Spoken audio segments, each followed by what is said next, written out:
Bab 177. Dan saat Juan kembali dengan senyum hangat, berkata seolah tak ada yang berubah, Runa hanya bisa membalas senyum itu. Sambil menyimpan rahasia barunya sendiri. Maaf ya, sayang. Aku lama. Tadi ada sedikit gangguan di kantor, ucap Juan sambil menyentuh lembut lengan Runa.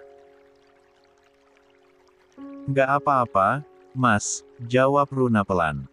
Senyumnya tetap tersungging, tapi ada sedikit kekakuan dalam tatapannya. Juan menatapnya sejenak, mencoba membaca ekspresi istrinya. Tapi Runa buru-buru mengalihkan pandangan, pura-pura menatap karakter Mickey Mouse yang lewat sambil melambai. Ya udah, yuk kita jalan lagi. Kamu mau naik apa? Aku temenin. Runa menarik napas pendek, berusaha menyingkirkan bayangan wajah Jen yang masih jelas di pikirannya. Nanti saja, batinnya. Nanti aku pikirkan semuanya. Sekarang, aku hanya ingin menikmati momen ini. Mau naik roller coaster yang di belakang istana itu, yuk. Ajaknya tiba-tiba ceria. Juan tersenyum lega, lalu menggenggam tangan Runa erat. Oke. Tapi abis itu kita harus naik yang putar-putar itu ya, sepertinya seru. Runa tertawa kecil, tawa yang kali ini terasa sedikit lebih tulus. Ah. Jadi inget Axel. Harusnya dia ikut. Mereka pun melanjutkan hari itu dengan berkeliling Disneyland, mencoba berbagai wahana, tertawa, berteriak, dan memotret setiap momen kebersamaan. Dari luar, mereka terlihat seperti pasangan sempurna yang sedang menikmati bulan madu. Tapi jauh di dalam hati Runa, ada keresahan yang terus mengendap, mengintai dari balik senyum dan tawa. Dan meski dia mencoba melupakannya hari itu, ucapan Jen tadi masih terngiang jelas dalam pikirannya. Malam harinya, kamar hotel mereka dipenuhi aroma lavender dari diffuser yang dinyalakan Juan sebelum mandi. Runa duduk di tepi ranjang, memeluk lutut sambil menatap layar ponselnya yang baru saja bergetar. Sebuah pesan dari nomor tak dikenal muncul. Halo, ini aku Jen. Mantan kekasihnya Juan. Siapa namamu?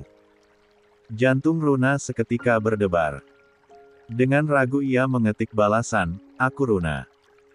Runa, aku ingin mengatakan sesuatu padamu. Aku punya anak bersama Juan. Aku dulu hamil sebelum Juan pulang ke Indonesia.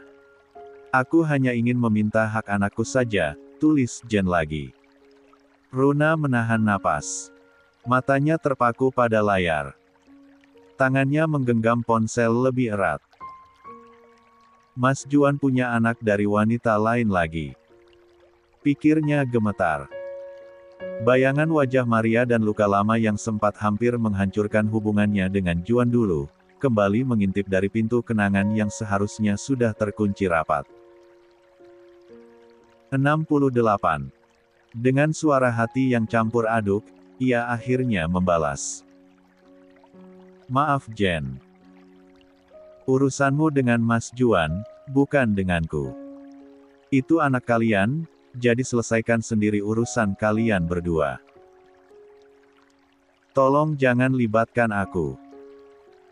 Ia menarik napas panjang, mencoba menenangkan debar dadanya. Tapi belum sempat dia tenang, pesan lain masuk.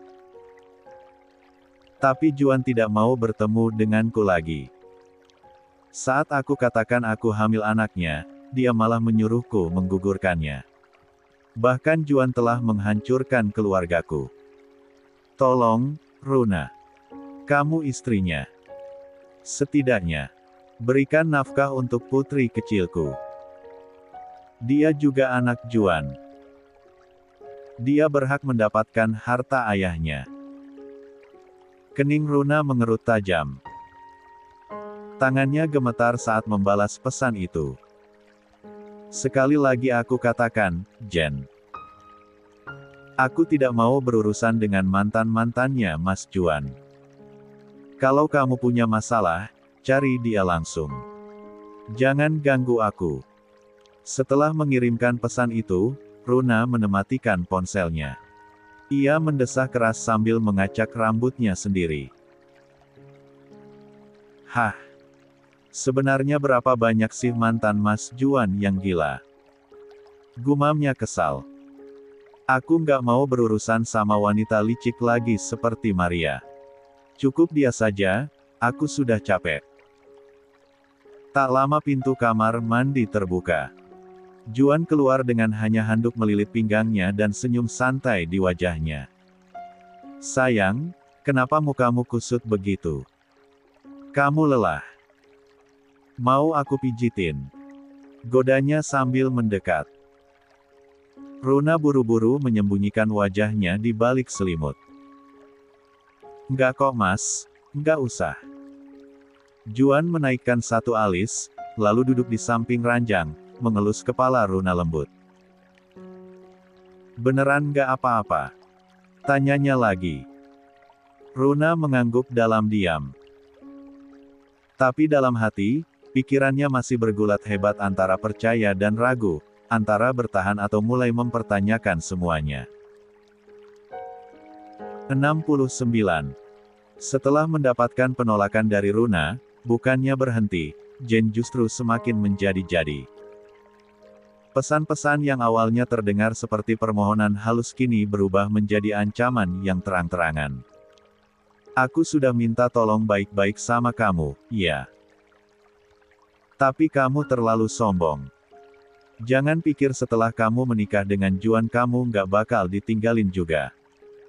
Tulis Jen dengan huruf besar semua, seolah ingin menamparkan Runa lewat layar. Runa menatap layar ponselnya lama, namun tak kunjung membalas. Matanya terasa berat membaca kata-kata penuh dendam itu. Ia mencoba menahan diri, tak ingin terpancing emosi. Namun belum 5 menit, notifikasi kembali muncul. Kali ini lebih menusuk. Juan itu brengsek. Dulu dia juga memperlakukan aku kayak ratu. Tapi setelah aku hamil, dia buang aku begitu aja. Tulis Jen. Runa menarik napas dalam, dadanya terasa sesak. Ia sudah tahu sebagian cerita masa lalu Juan yang memang brengsek, tapi tidak sedetil ini. Lah tak tahu apakah yang dikatakan Jen benar, atau hanya manipulasi agar dia merasa bersalah. Lalu pesan berikutnya muncul lagi. Lebih mengancam. Kalau kamu nggak mau bantu kasih uang untuk anakku, aku akan viralkan Juan di negara kalian. Biar kalian dan keluarga kalian semuanya malu. Runa menatap layar dengan rahang mengeras. Ia tahu wanita ini tidak akan berhenti, dan keterlibatannya dalam drama masa lalu Juan tidak ada sangkut pautnya dengan dirinya. Tapi kenapa tetap saja hatinya tidak tenang? Maunya apa sih orang ini? Gumam Runa, frustasi. Ia akhirnya membalas singkat. Terserah. Itu bukan urusanku. Baru saja pesannya terkirim, Jen langsung membalas kali ini dengan beberapa foto. Foto-foto lama dirinya dengan Juan. Mereka tampak mesra tertawa, berpelukan, bahkan ada satu yang memperlihatkan Juan memeluk dan mencium kening Jen. Serta ada foto bayi perempuan lucu yang sedang digendong oleh Jen. Hati Runa mencelos. Dia tahu itu masa lalu. Dia tahu Juan memilihnya sekarang. Tapi tetap saja rasa cemburu itu menyelinap diam-diam, rasanya seperti ditikam dari belakang. Apa benar itu anak Mas Juan? Tapi, nggak mungkin Mas Juan nggak ngakuin anaknya, bisiknya lirih, jari-jarinya gemetar menahan emosi.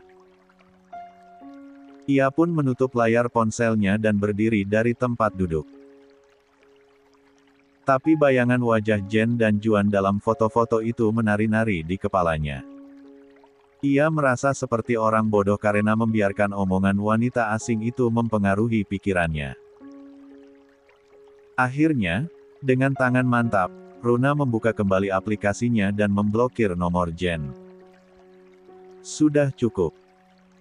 Aku nggak mau lagi urusan sama perempuan itu, katanya pada diri sendiri. Tapi di dalam hatinya, badai kecil telah terbentuk.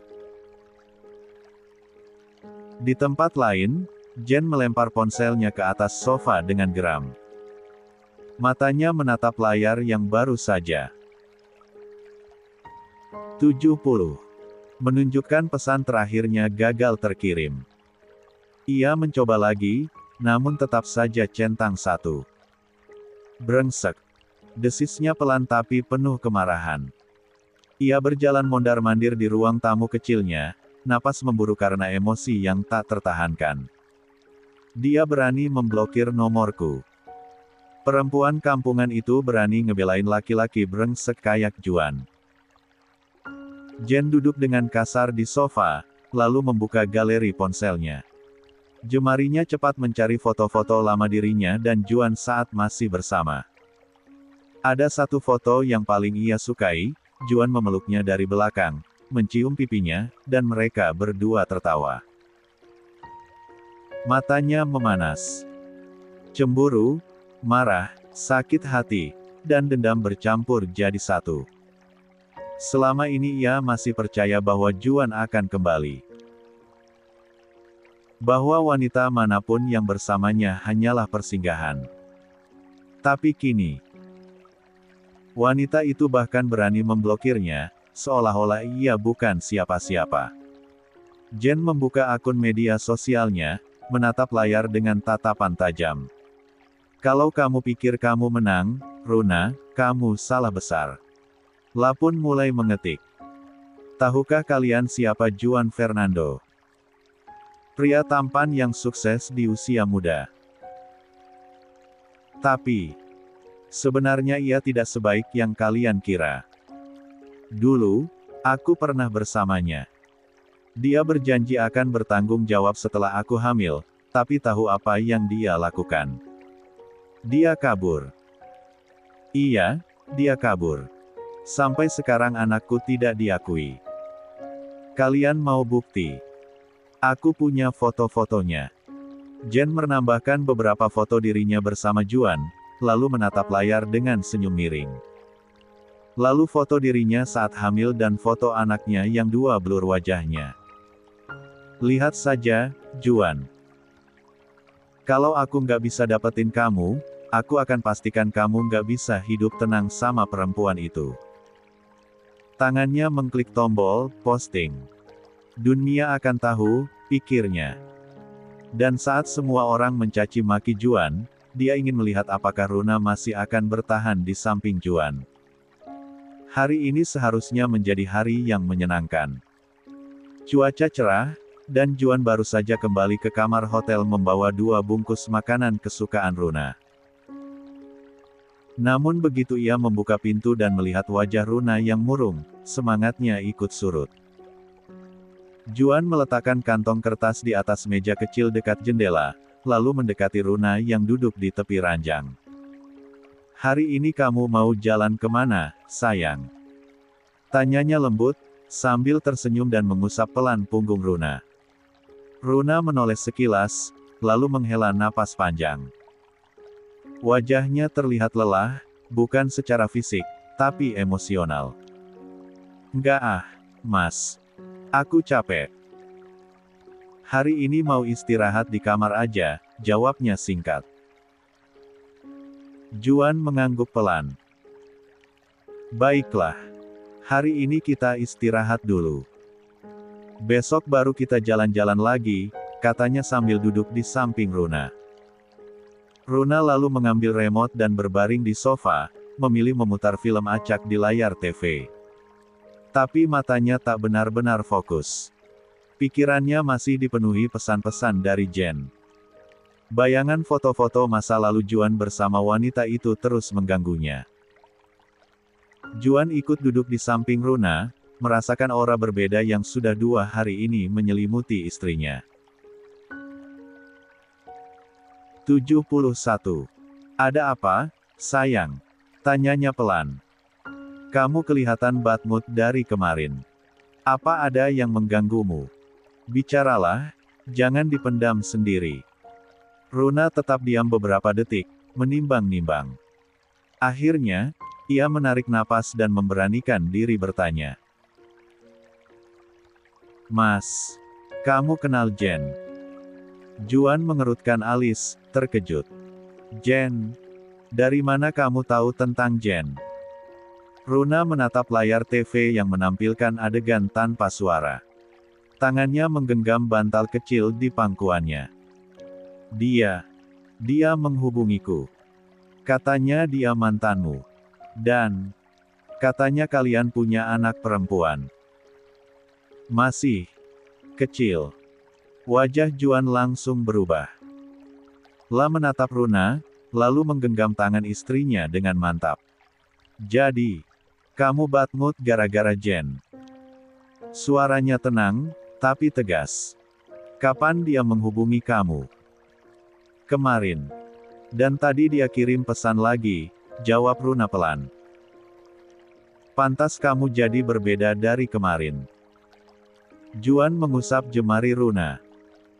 Dengarkan aku, sayang. Jen itu cuma masa laluku.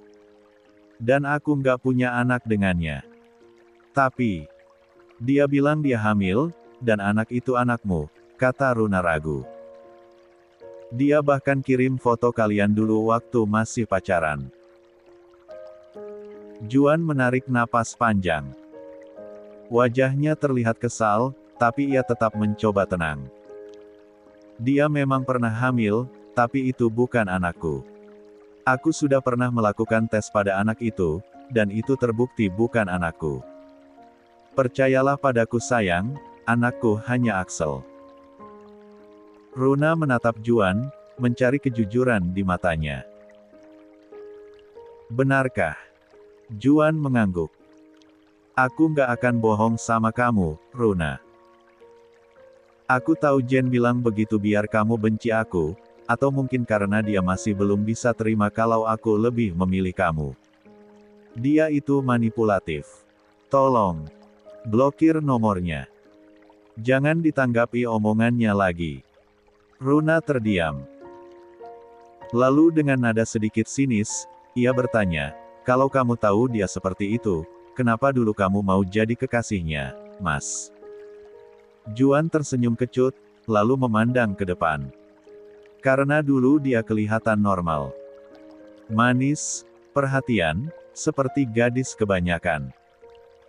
Tapi makin lama aku makin tahu siapa dia sebenarnya. Ambisius, manipulatif, dan ya, sedikit gila. Saat itu aku juga bodoh, nggak bisa membedakan mana yang baik dan mana yang buruk. La menoleh pada Runa, menatap dalam. Aku nggak bangga pernah bersamanya, sayang. Tapi aku bersyukur aku keluar dari hubungan itu dan akhirnya bisa bersamamu. Runa mengangguk pelan, mulai merasa sedikit lega. Tapi tetap, bekas cemburu dan rasa tidak aman masih menyisakan luka kecil. Juan meraih wajahnya, membelai pipinya lembut. Kamu perempuan yang aku pilih sekarang. Bukan Jen. Aku mencintai kamu, dan aku janji masa laluku nggak akan ganggu masa depan kita. Runa tersenyum tipis. Aku percaya, Mas. Tapi, jangan biarkan dia masuk ke hidup kita lagi, iya. Juan mengangguk, lalu memeluk Runa erat. Nggak akan.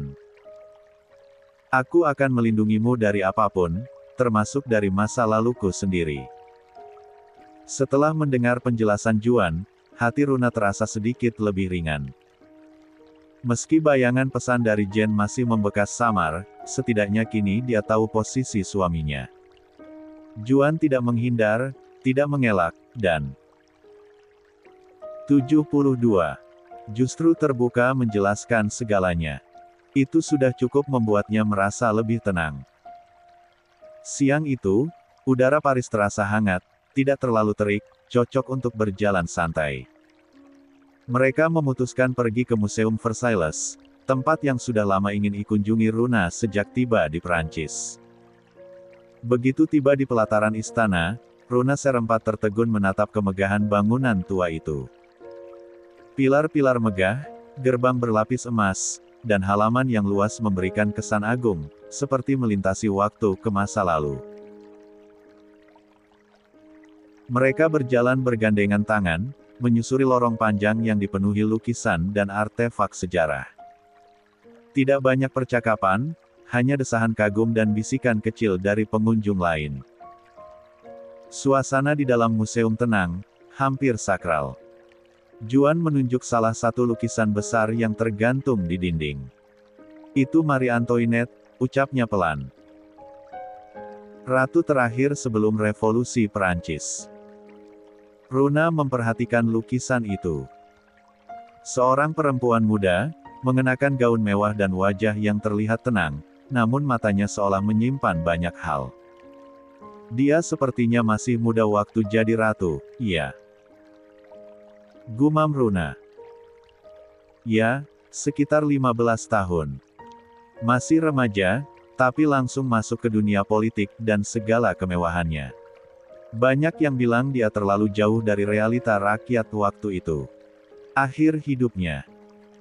Tragis, jelas Juan sambil menatap lukisan itu dengan serius. Runa mengangguk pelan. Aku pernah dengar, kalau tidak salah dia dihukum mati, kan? Iya. Dipenggal di tengah kota. Katanya saat di pengadilan, dia tetap tenang. Bahkan waktu naik ke atas panggung eksekusi, dia minta maaf karena sempat menginjak kaki algojonya. Runa menoleh ke Juan, mengerutkan alis. Serius? Juan mengangguk. Ada catatannya di arsip pengadilan. Runa melanjutkan langkahnya ke ruangan berikutnya. Di sana, terdapat berbagai lukisan raja dan bangsawan lain. Langit-langit ruangan dihiasi lukisan besar dengan detail yang luar biasa. Kalau lihat semua ini, rasanya seperti melihat dua sisi manusia ya, ujar Runa perlahan. Kemewahan, tapi juga kesepian. Kekuasaan, tapi juga ketakutan. Juan berjalan di sampingnya, memperhatikan lukisan di depan mereka, sebuah adegan pesta besar di istana. Iya. Mereka hidup dikelilingi kemegahan, tapi nggak semua dari mereka bahagia. Banyak yang terseret intrik dan tekanan. Mereka terus berjalan, kadang berhenti untuk membaca deskripsi karya seni, kadang hanya mengamati dalam diam. Runa merasa dadanya lebih lapang sekarang. Melihat jejak sejarah orang-orang besar membuat masalahnya terasa lebih kecil. Di salah satu ruangan terakhir, Runa memandang lukisan Taman Versailles yang dilukis dari sudut atas. Warnanya mulai pudar, tapi komposisinya tetap indah. Tempat ini menyimpan banyak cerita, ya, katanya lirih. Juan mengangguk. Dan sebagian besar cerita itu nggak berakhir bahagia. Tapi setidaknya mereka tetap diingat. Runa mengangguk pelan. Mungkin itu cukup. Dikenang, meski nggak sempurna. Hari itu mereka menyusuri museum hingga bahagia. Hanya percakapan tenang, langkah perlahan, dan rasa. 73. Hormat pada sejarah yang pernah ditulis di tempat itu. Mereka memutuskan istirahat sejenak dan duduk di bangku panjang di taman belakang museum, di antara pepohonan yang rindang dan semilir angin yang membawa aroma tanah dan bunga. Runa membuka botol air mineral dari tasnya, lalu menatap Juan sambil bertanya pelan, "Mas, kenapa si Ratu Marie Antoinette sampai dihukum mati? Aku pernah dengar kisahnya, tapi belum pernah benar-benar tahu." Juan menyandarkan punggungnya pada sandaran bangku, pandangannya lurus ke taman. Itu cerita yang panjang, tapi menarik. Jadi begini. Runa menoleh penuh perhatian. Marie Antoinette itu lahir sebagai putri dari kerajaan Austria, lalu dinikahkan dengan Louis ke-16 untuk memperkuat hubungan politik antara dua negara. Waktu dia datang ke Prancis, rakyat langsung memperhatikan gaya hidupnya yang mewah. Gaun-gaunnya mahal, perhiasannya berlimpah, pesta-pestanya besar. Padahal saat itu rakyat Prancis banyak yang kelaparan. Jadi dia dicap boros? Tanya Runa. Juan mengangguk. Bukan cuma boros, tapi juga nggak peduli sama rakyat. Ada satu kalimat yang katanya pernah dia ucapkan kalau mereka tidak punya roti, berikan saja brioche, padahal itu roti mahal. Tapi sebenarnya, banyak sejarawan bilang dia mungkin nggak pernah ngomong begitu. Cuma jadi bahan propaganda untuk menjatuhkan dia. Runa mengernyit. Wah, kejam juga ya. Fitnah pada masa itu. Mungkin. Tapi karena image-nya sudah terlanjur buruk, dan saat revolusi Prancis pecah, semua orang kerajaan dianggap musuh. Suaminya, Raja Louis ke-16, ditangkap dan dieksekusi lebih dulu. Setelah itu giliran Marie Antoinette. Runa menunduk, membayangkan situasi waktu itu. Dia diadili. Iya. Di pengadilan, dia dituduh berkhianat, menghamburkan uang negara, dan bahkan ada tuduhan tak masuk akal soal keluarganya sendiri. Tapi tetap dijatuhi hukuman mati. Waktu eksekusi. Dia umur berapa, Mas? Tanya Runa lirih. Juan menatapnya sejenak lalu mengangguk. 37 tahun. Masih muda, dan harus menjalani hari-hari terakhirnya di penjara dalam kondisi sangat buruk. Tapi katanya dia tetap tenang sampai akhir hidupnya. Runa menarik napas panjang. Kadang hidup mewah tidak menjamin kebahagiaan ya. Kehidupan di kerajaan sepertinya memang kejam. Juan mengangguk pelan. Iya. Dan kisahnya jadi pengingat. Betapa cepatnya kekuasaan dan kemewahan bisa runtuh. Mereka terdiam sesaat, membiarkan angin sore berbicara menggantikan kata-kata. Runa menatap langit, seolah mencerna seluruh cerita itu. Ada rasa simpati di wajahnya, dan juga kesadaran bahwa sejarah selalu punya dua sisi yang tampak dan yang tersembunyi. Runa menatap Juan dengan ekspresi takjub. Kamu pintar sekali, Mas. Bisa tahu sejarah dengan sangat detail. Juan tersenyum tipis, lalu menenangkan bahu sedikit. Nggak terlalu pintar juga, cuma memang suka. Dulu waktu kuliah, aku sering menghabiskan waktu baca buku sejarah. Terutama tentang kerajaan-kerajaan di Eropa, Inggris, Prancis, Jerman. Rasanya seperti membuka jendela ke masa lalu. Runa mengangguk pelan, menyimak dengan saksama. 74. Aku juga pernah mengunjungi beberapa tempat sejarahnya, lanjut Juan. Waktu ke Inggris, aku sempat masuk ke Tower of London. Di sana, banyak peninggalan kerajaan lama. Rasanya aneh, ya. Berdiri di tempat yang dulunya jadi saksi bisu eksekusi dan perebutan kekuasaan. Pasti kerasa banget auranya, iya. Tanya Runa. Iya.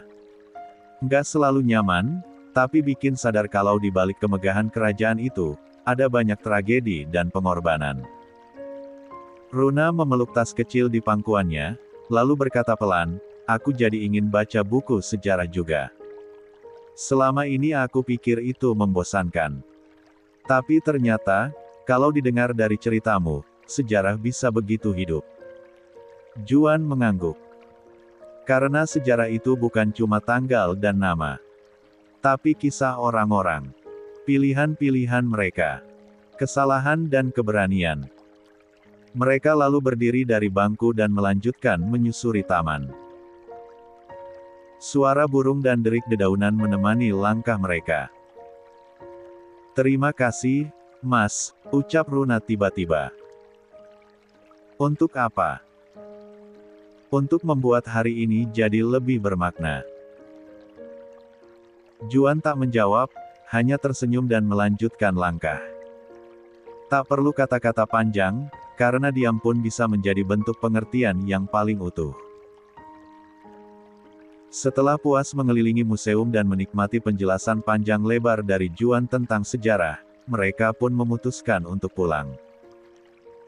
Namun sebelum itu, Juan pamit ke toilet pria terlebih dulu, dan Runa pun berjalan ke arah toilet perempuan yang tak jauh dari sana.